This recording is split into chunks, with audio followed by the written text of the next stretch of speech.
En la Segunda Guerra Mundial se crearon una gran variedad de carros de combate multitorretas. Antes de que esta contienda empezara, los vehículos eran más ligeros ya que carecían de gruesos blindajes a comparación de los vehículos del final de la contienda. También fueron utilizados más como vehículos de mando que de vanguardia, dándoles la oportunidad de enfrentarse contra vehículos blindados de igual nivel, inferior o incluso contra la infantería, más comúnmente como se creería que sucedería en la Primera Guerra Mundial, también llamada Guerra de las Trincheras. Pero a medida que empezaba la Segunda Guerra Mundial y mientras transcurría, los vehículos multitorreta evolucionaban hasta escalas insospechadas. Ejércitos menos conocidos que de otros como el eje alemán o los aliados estadounidenses. Los rusos, por ejemplo, llegaron a crear modelos de vehículos multitorretas pesados y capaces de enfrentarse a un gran número de vehículos blindados, medios e incluso superpesados, pero la mayoría no llegaron a entrar en combate y se quedaron obsoletos antes de ver batalla. Aquí en este documental os mostraremos una serie de vehículos extraños pero reales a pesar de todo, y muchos de ellos, aunque pisaron el campo de batalla, no fue por mucho tiempo. Número 1. El Neubau-Fahrzeuge alemán.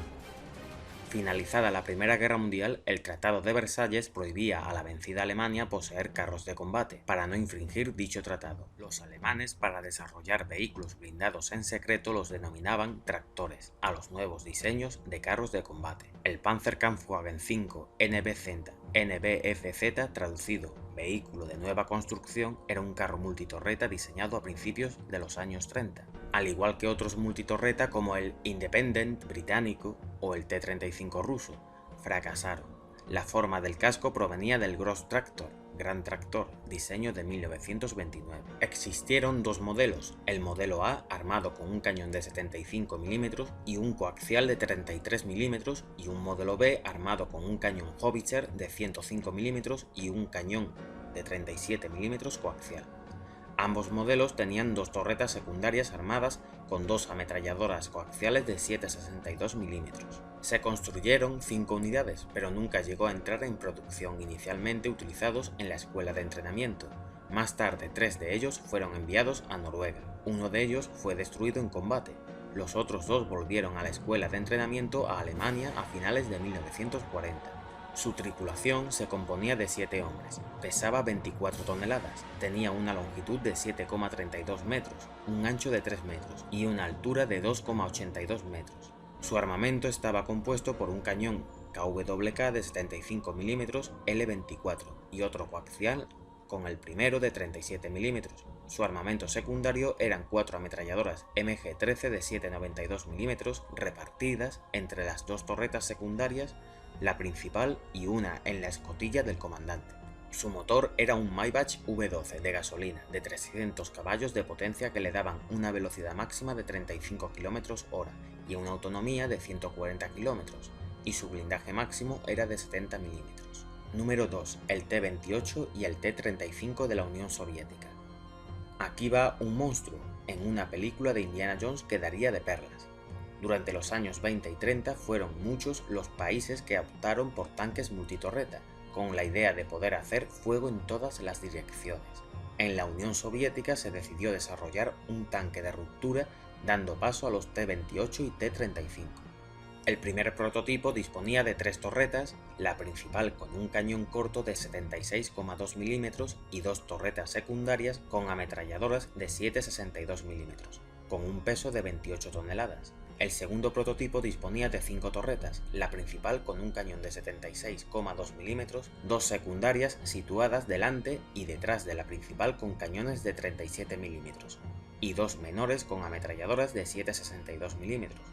Su peso alcanzaba las 37 toneladas, y se necesitaban 11 hombres para manejar el vehículo. Durante la producción, en muchos de ellos se prescindió de algunas de las torres. En la mayoría de modelos se sustituyeron los cañones de 37 mm por los de 45 mm. Cabe destacar que la corona que rodea la torreta principal es la antena de radio. Recordemos que en esa época solo los carros de mando llevaban radio. Su entrada en acción durante la invasión alemana dejó en evidencia sus grandes déficits en cuanto a fiabilidad mecánica, ya que muchos fueron capturados por averías o porque sencillamente se quedaban sin combustible. Los que lograron entrar en acción fueron rápidamente neutralizados por los cañones antitanque alemanes. ya que su blindaje había quedado ampliamente superado por las nuevas municiones AT. Su última actuación fue en la defensa de Moscú. Después los supervivientes pasaron a retaguardia o como centro de formación, algunos fueron adaptados a vagones de ferrocarril para combatir formando parte de trenes blindados. La tripulación del primer modelo se componía de 6 hombres, a diferencia del segundo más pesado que se componía de hasta 11 hombres repartidos entre todas las torretas. Su blindaje máximo era de 30 mm y un mínimo de 10 mm. Tenía unas dimensiones de 9,72 metros de longitud, 3,2 metros de alto y una anchura de 3,43 metros. Su peso era de 50 toneladas, un poco excesivo para su motor M17T de gasolina con 500 caballos de potencia y que solo le permitía una velocidad máxima en carretera de 30 km/h y una autonomía de 150 km. Número 3.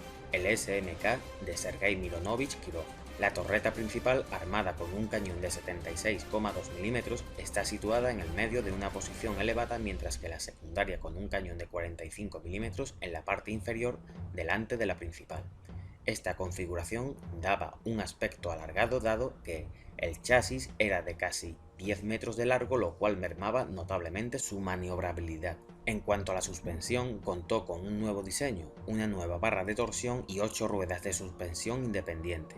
El diseño no tuvo demasiados éxitos, operó en Finlandia, solo unas pocas unidades fueron construidas ya que el proyecto perdió interés, dado la poca maniobrabilidad y poca potencia de fuego, así que fue abandonado a favor de otro proyecto mucho más beneficioso, el KV-1. Era un vehículo pesado de 45,7 toneladas, su tripulación se componía de 7 hombres, tenía una longitud de 9,6 metros, ancho de 3,45 metros y una altura de 3,30 metros. Su armamento principal se componía de un cañón de 76 mm y cañón en la torreta secundaria de 45 mm. Su armamento secundario estaba compuesto por 4 ametralladoras de 7,62 mm repartidos en 2 de ellas coaxialmente a los cañones de las torretas principales y secundarias, la tercera en la parte posterior de la torreta principal y la última en la barcaza junto al conductor. Su blindaje era de un espesor máximo de 60 mm. Tenía un motor AM34 diésel que le permitía llegar a una velocidad máxima de 36 km/h y una autonomía de 150 km. Número 4. El KV-4 y KV-5. Durante los años 30 se había estado trabajando en proyectos de carros de combate multitorreta, incluso algunos de 100 toneladas o más. La desinformación de Kulik sobre el incremento del blindaje y armamento de los alemanes forzó el desarrollo de varios proyectos superpesados con el fin de aumentar el blindaje y emplear un cañón de 107 mm de calibre capaz de hacer frente a los carros de combate alemanes mejor protegidos. Uno de los programas era el del Objekt 224, renombrado a KV-4, que debía ser un carro de combate de 92 toneladas armado con una modificación del cañón F-39 de 107 mm, el CIS-6, un blindaje frontal de 130 mm y 125 lateral, así como un casco basado en el KV-1, pero alargando el tren de rodaje con hasta 8 ruedas. Entre el KV-4 y el KV-5 hubo al menos 22 propuestas diferentes. Los había con el motor en el medio del vehículo, diseñado por M.I. Kreslavsky, otro con 2 torres, similar a la SMK, con una sola torre NFS Sanshmuri, otro con la torre en el medio, pero con otra pequeña torre encima y armada con un cañón de 45 mm, Strukov, etc. Una directiva hacía referencia a las características del KV-4, el KV-5. El Objekt 225, renombrado como el KV-5, fue otro de los proyectos superpesados creados por la desinformación de Kulik.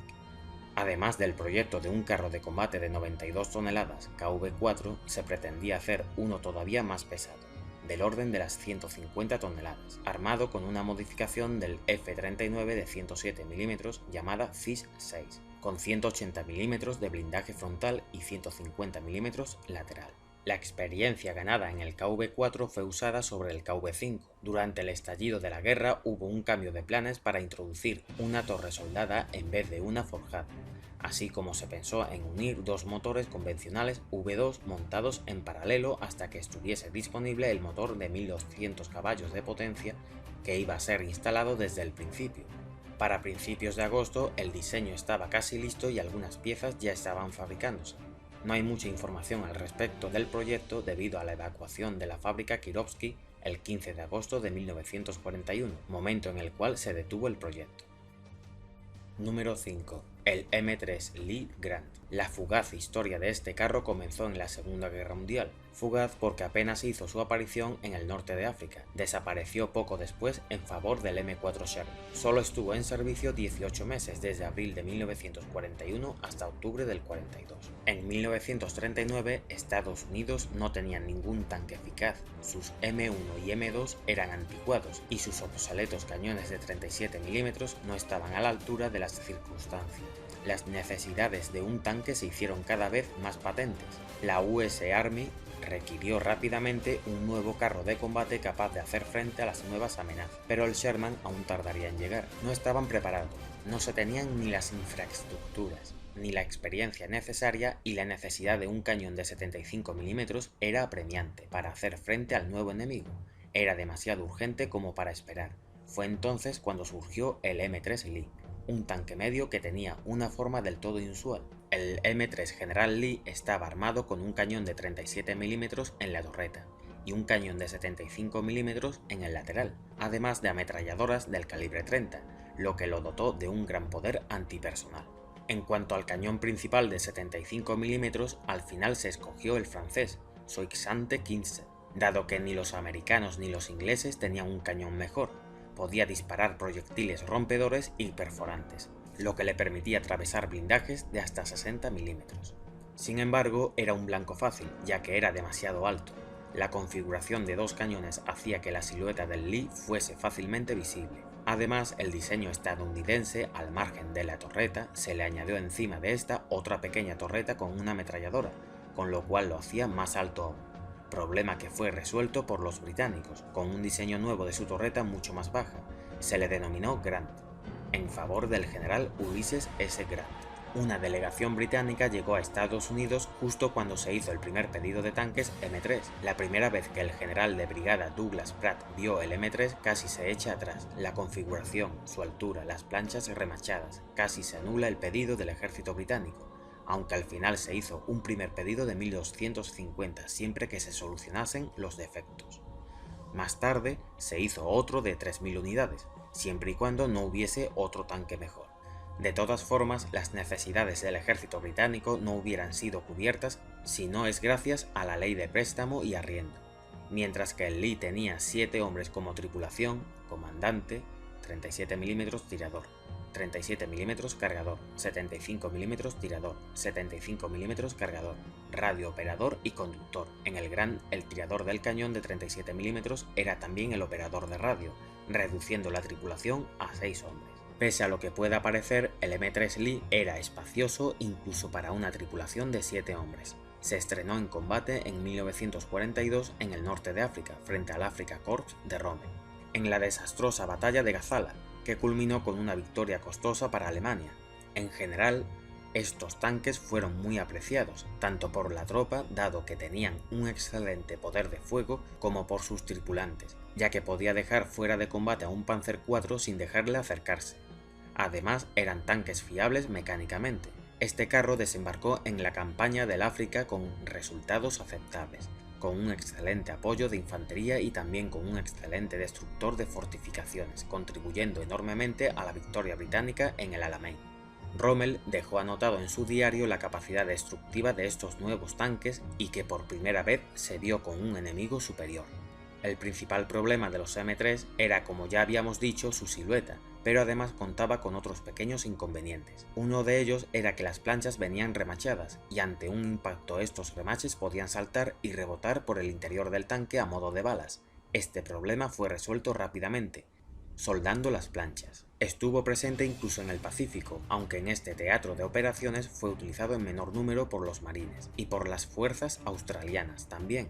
Como no, gracias a la ley de préstamo y arriendo, 1300 unidades fueron enviadas a Rusia, aunque no era demasiado popular dado que los enfrentamientos con los tanques alemanes estaban en franca desventaja. De hecho, tenía el sobrenombre de ataúd para 7 hermanos. La aparición de los Panzer IV y de su sustituto el Sherman propició su retirada del teatro europeo. Un M4 apareció en escena, y los M3 que quedaron reducidos a labores meramente defensivas. Los Grant británicos fueron enviados a labores de defensa del canal, La torreta le fue sustituida por un cañón de luz, y se les hizo un cañón de madera a modo de engaño, aunque solo estaba armado con una ametralladora. Esta versión fue denominada Grand CDL. Su tripulación estaba compuesta por 6 hombres, tenían un peso total de 27,2 toneladas, una longitud de 5,64 metros, ancho de 2,72 metros y una altura de 3,12 metros.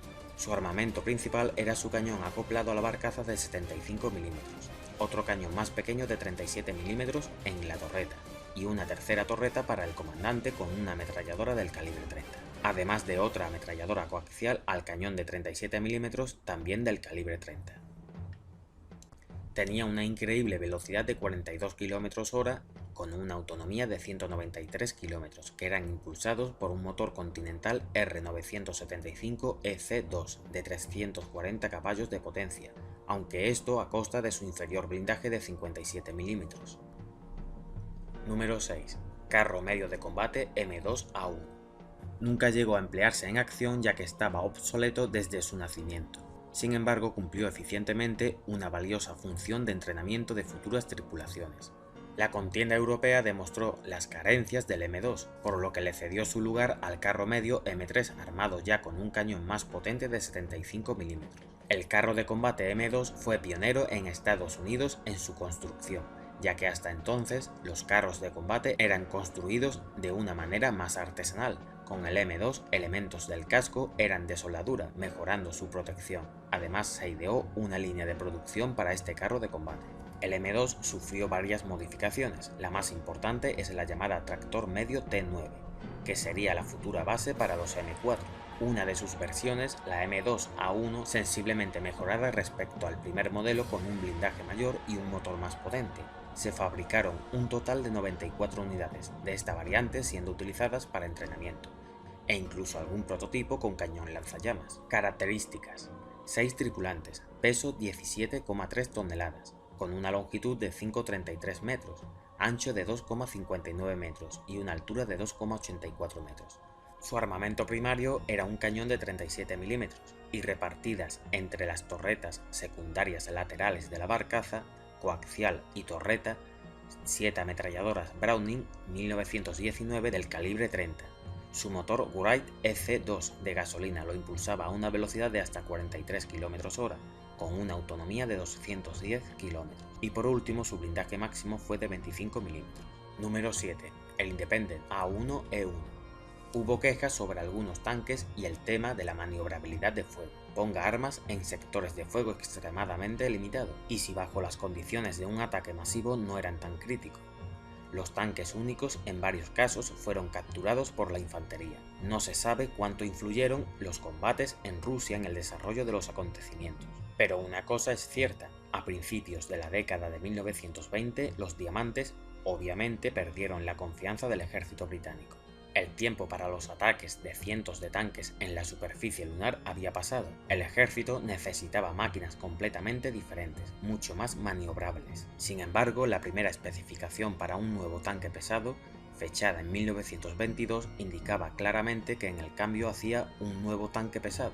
Indica claramente que en el camino hacia un nuevo tanque pesado, los británicos no estaban buscando formas fáciles. Según los requisitos, los militares querían obtener un tanque con una silueta pequeña, pero sin torres todavía. El armamento principal en forma de un arma de 3 libras, 47 milímetros, debe instalarse en la parte delantera del casco, y los patrocinios con un par de ametralladoras deben colocarse a los lados. El motor está diseñado para ser severo. El tanque tuvo que superar fácilmente trincheras de hasta 2,8 metros de ancho. En términos generales, todo era el mismo diamante, pero con una pistola en el frente. El único desarrollador del nuevo tanque fue la empresa Vickers. En ese momento se probó su ligero tanque de infantería Vickers número 1, que obtuvo el conocimiento en forma de torre giratoria. Este tanque tenía solo armamento de ametralladoras, y el tanque de infantería Vickers número 2, que fue lanzado para probarse un poco más tarde, ya tenía el mismo cañón de 3 libras en la torre.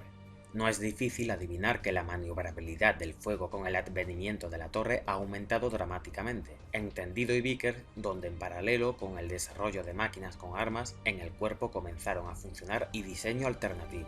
En marzo de 1923 se presentó un esquema de un tanque pesado al Departamento de Guerra británico, que era completamente diferente de la tarea original recibida por la compañía. Solo el armamento en sí y el diseño del comportamiento del motor trasero se mantuvieron en común con la especificación original. Por cierto, el tanque de infantería Vickers no fue mencionado por casualidad. El diseño de la torre con el armamento principal para un tanque pesado copió en gran medida la torre de un tanque ligero. La cantidad de ametralladoras en un proyecto de maquinaria pesada ha aumentado a 4 y ya no las ponen en patrocinios, sino en pequeñas torres individuales. Sir George Thomas Bashem, el diseñador jefe de Vickers, impulsó precisamente este esquema de torre múltiple. Se reunió con seguidores en el Royal Tank Corps. Como resultado, el concepto original de un tanque largo sin torre cayó en el olvido. Mientras tanto, el A1E1 Independent organizó una actuación en Camberley con graves problemas con los tanques. Por un lado, un tanque con una masa de batalla de 29 toneladas mostró muy buenas características dinámicas. Su velocidad máxima alcanzó los 32 km/h e incluso el promedio del Medium Tank Mk2 resultó menos ágil. Por otro lado, tuvieron que pagar un precio muy alto por estas velocidades. El apetito del motor de 12 cilindros era enorme, consumía casi 2,4 litros de combustible por kilómetro. No menos impresionante fue el consumo de aceite, más de 10 litros por hora de funcionamiento del motor.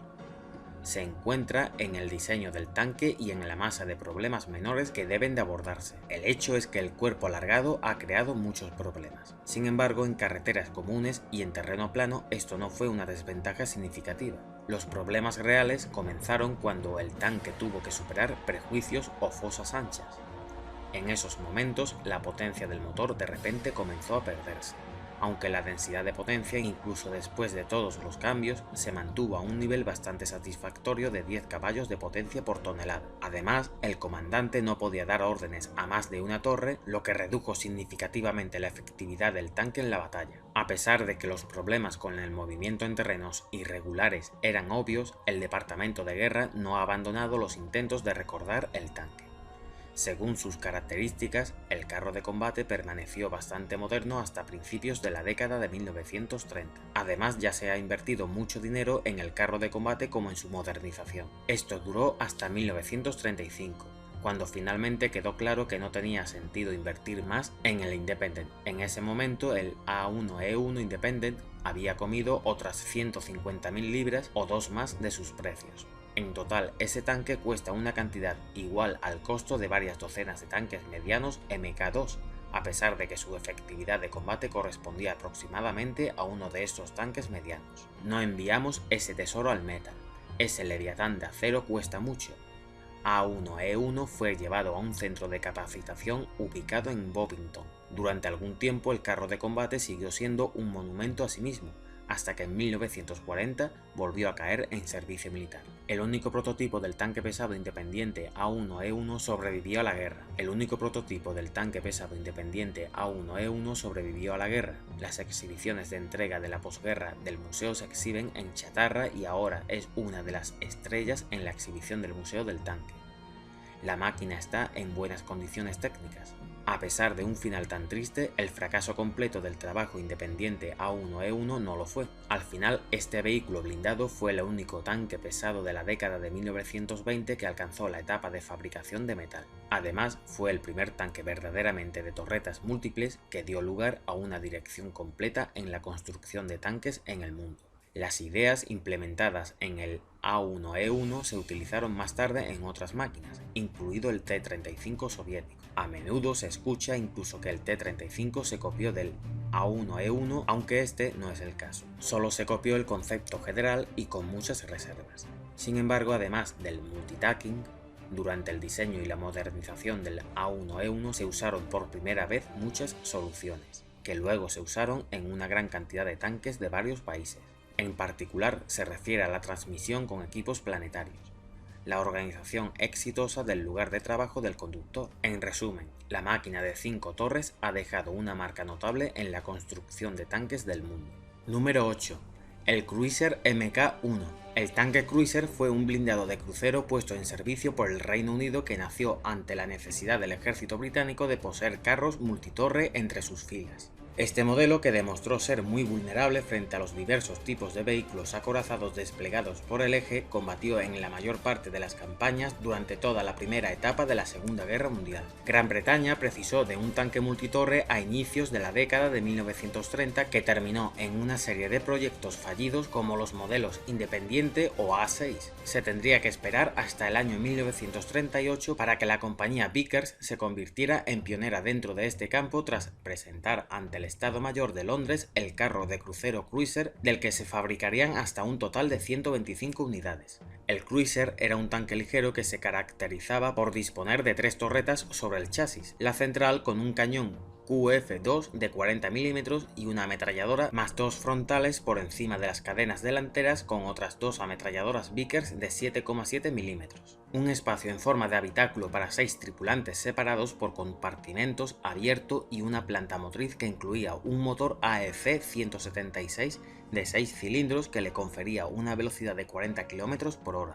No obstante, y pese a las apariencias, el blindado tenía una gran cantidad de fallos que lo hacían poco fiable para entrar en batalla, como por ejemplo un débil blindaje de 14 mm de acero, que era fácilmente penetrable por cualquier proyectil, una mecánica propensa a averiarse y una falta alarmante de munición de alto explosivo. Al producirse la invasión de Alemania a Francia en 1940, los cruisers de la primera división blindada británica recibieron su bautismo de fuego en Bélgica, donde demostraron su escasa efectividad contra los Panzer del ejército alemán porque la mayoría de los carros ingleses resultaron destruidos o capturados. Lo mismo sucedió durante la campaña de Grecia en 1941, aunque más suerte obtuvieron contra las débiles tanquetas del ejército italiano en Libia y Egipto, por lo menos hasta la llegada de los tanques alemanes del Afrika Korps, que pulverizaron a la mayor parte de los cruisers. Incapaces los cruisers de rivalizar contra los carros del Eje, a finales de 1941 el Gabinete de Guerra de Londres suspendió su producción a favor de otros blindados más modernos como el Crusader o el Matilda. Curiosamente, la Italia fascista emplearía un tanque cruiser capturado al ejército británico.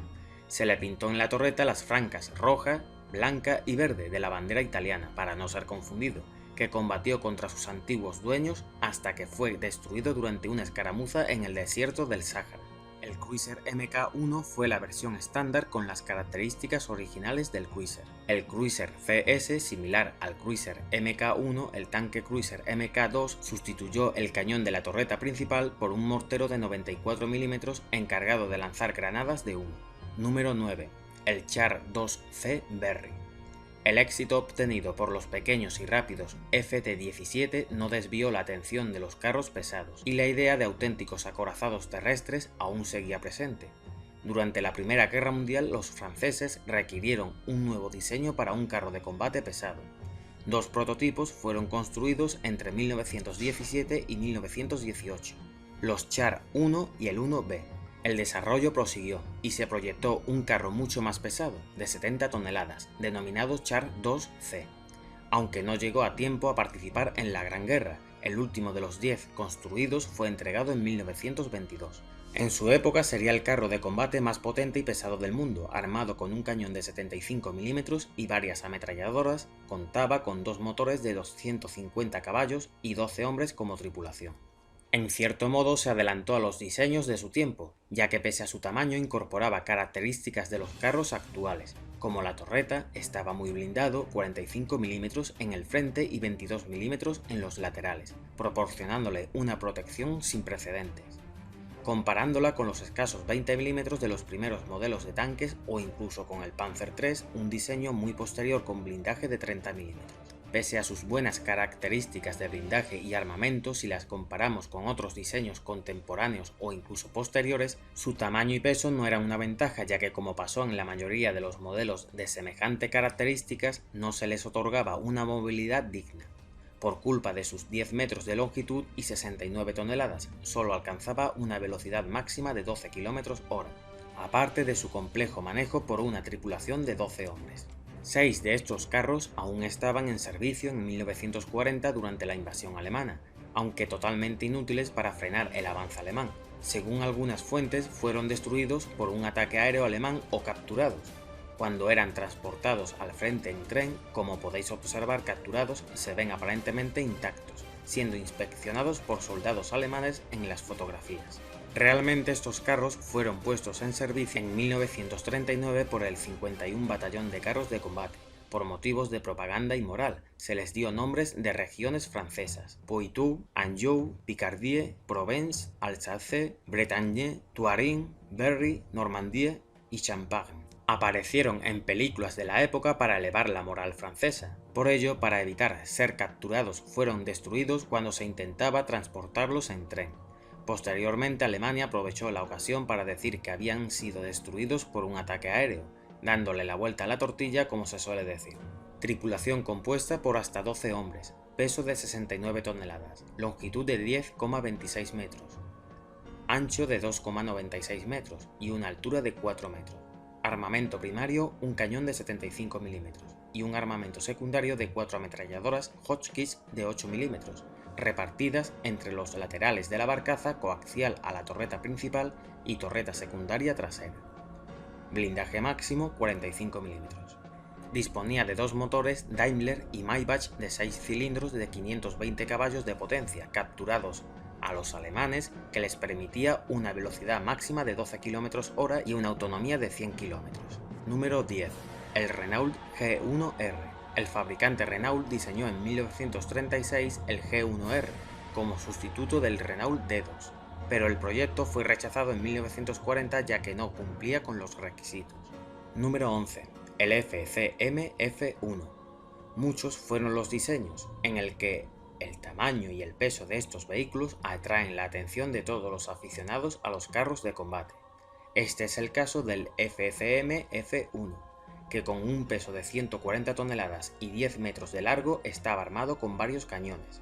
Pretendía ser el sucesor del FCM 2C para atacar la línea de Sigfrido en 1941. Evidentemente, tales dimensiones hacía que pudiese incorporar varios cañones dispuestos en varias torretas. 12 unidades fueron encargadas en abril de 1940, aunque evidentemente el proyecto no se llegó a finalizar por culpa de la derrota francesa. Tripulación compuesta por 9 hombres, peso de 139 toneladas, con una longitud de 10,53 metros, ancho de 3,10 y una altura de 4,21 metros. Su armamento primario es un cañón de 90 mm DCA en la torreta principal y un cañón en la torreta secundaria SA-37 de 47 mm y 6 ametralladoras repartidas coaxialmente entre las torretas y la barcaza del carro de combate.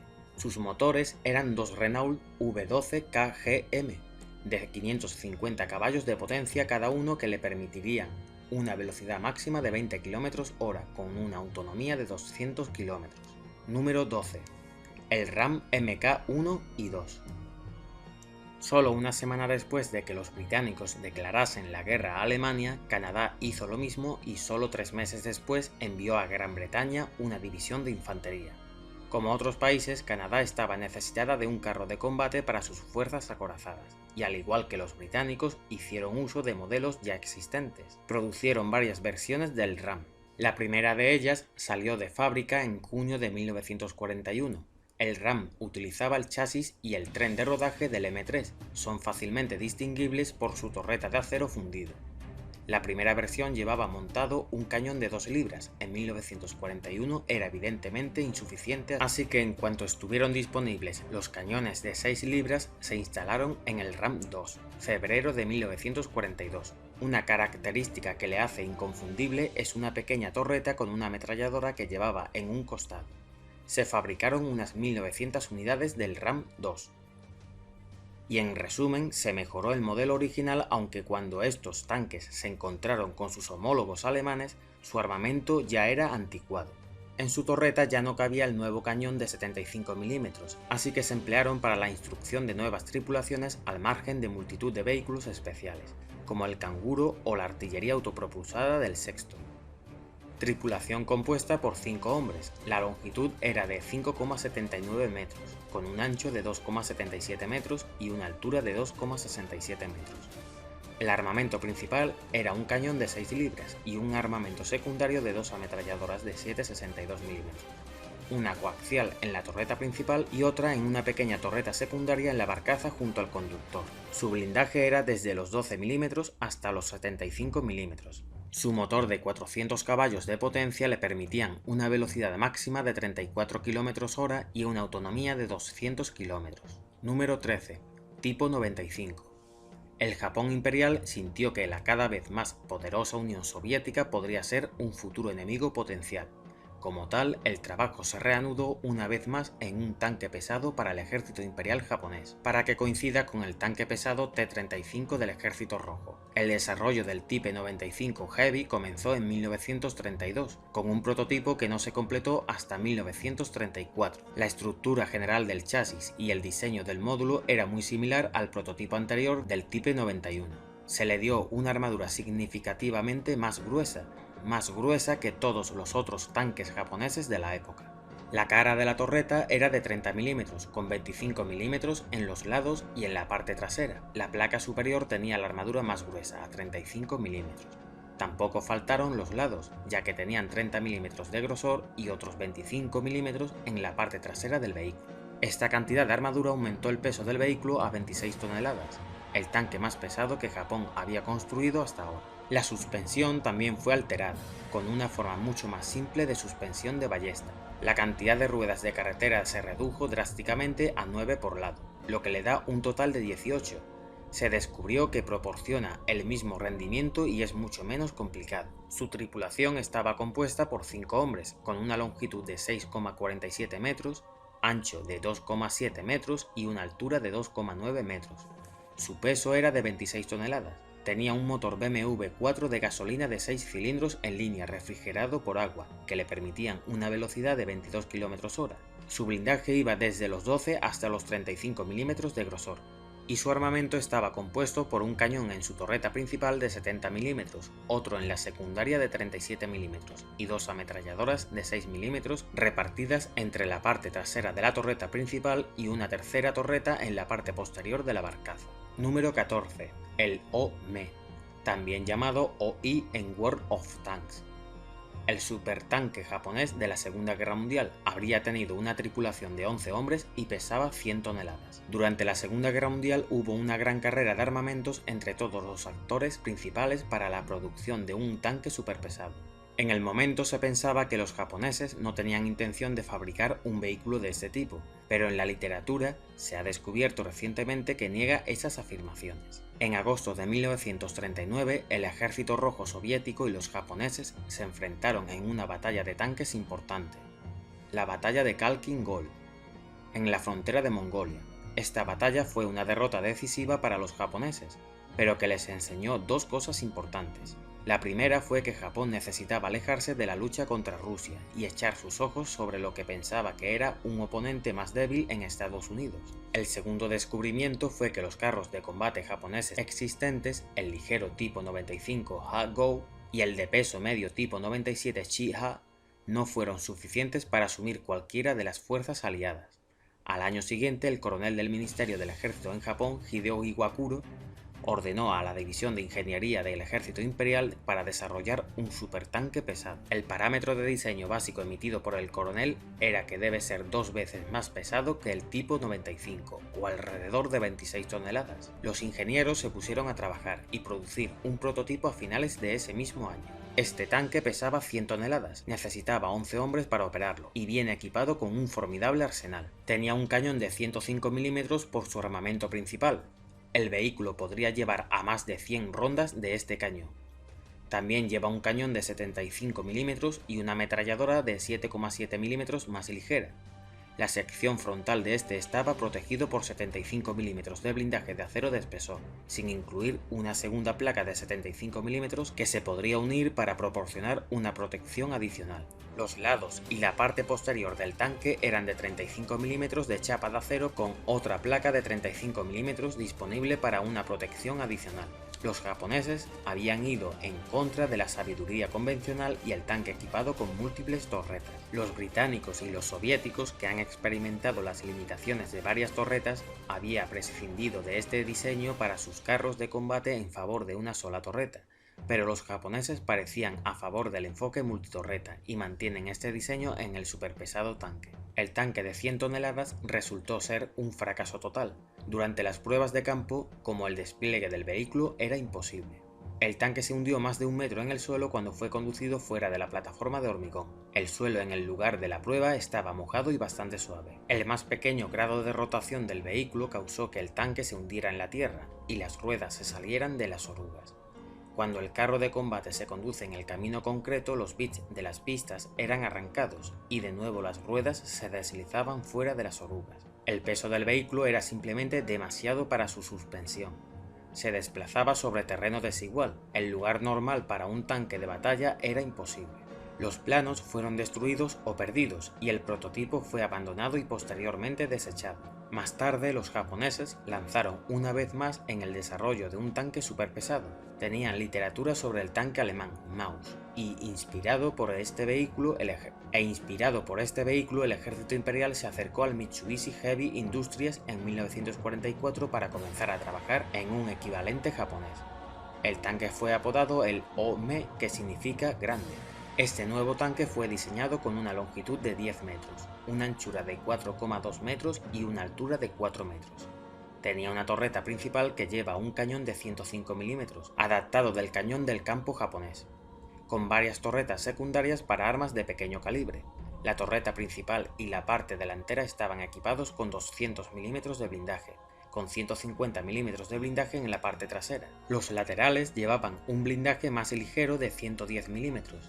El vehículo tenía forma cuadrada y era propulsado por dos motores V12 con motor de gasolina instalados en la parte trasera del vehículo. Habría llegado a pesar alrededor de 120 toneladas y se montó encima del nuevo diseño 750 mm pistas impulsados por 8 ruedas. Las opiniones varían sobre la eficacia de este vehículo. Es que hubiera sido el proverbial pato sentado en los campos de batalla de la Segunda Guerra Mundial. Se hubiera arrastrado en torno al campo y, sin la protección de los tanques ligeros o de la infantería, habría sido fácilmente asaltado por pequeñas fuerzas armadas o fácil blanco para las fuerzas aéreas. El desarrollo de este tanque se abandonó en 1945, antes de que el diseño fuese finalizado.